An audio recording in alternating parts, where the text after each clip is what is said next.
চলতি 2025-26 অর্থ বছরের প্রথম মাস জুলাইয়ের প্রথম 21 দিনে 169 কোটি 60 লাখ ডলারের রেমিটেন্স পাঠিয়েছে বিভিন্ন দেশে বসবাস করা প্রবাসী বাংলাদেশিরা। বাংলাদেশি টাকায় এর পরিমাণ প্রায় 20,606 কোটি 40 লাখ টাকা।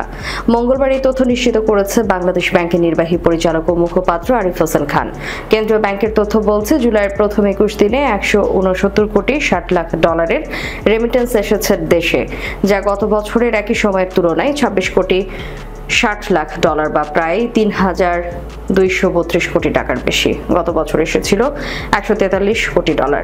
এর আগে সদ্য বিদায়ী 2024-25 অর্থ বছরের শেষ মাস জুনে প্রবাসী বাংলাদেশিরা ব্যাংকিং চ্যানেলে দেশে পাঠিয়েছেন প্রায় 281 কোটি 80 লাখ ডলারের রেমিটেন্স। দেশীয় মুদ্রায় এর পরিমাণ প্রায় 34,404 কোটি টাকার বেশি। আর প্রতিদিন গড়ে দেশে এসেছে 9 কোটি 40 লাখ ডলার, 1,147 কোটি টাকা। এটি একক মাস হিসেবে তৃতীয় সর্বোচ্চ রেমিটেন্স। গত মাসের মেতে দেশে এসেছে 2.97 বিলিয়ন ডলার, যা ইতিহাসে দ্বিতীয় সর্বোচ্চ। তার আগে মার্চ মাসে সর্বোচ্চ 3.29 বিলিয়ন ডলার রেমিটেন্স এসেছিল। অন্যদিকে বিদায়ী 2024-25 অর্থ বছরের জুলাই থেকে জুন পর্যন্ত পুরো সময়ে মোট 30.33 বিলিয়ন ডলার রেমিটেন্স এসেছে, যা আগের অর্থ বছরের একই সময়ের তুলনায় 26.8% বেশি। 2023-24 অর্থ বছরের একই সময়ে রেমিটেন্স এসেছিল 23.91 বিলিয়ন ডলার।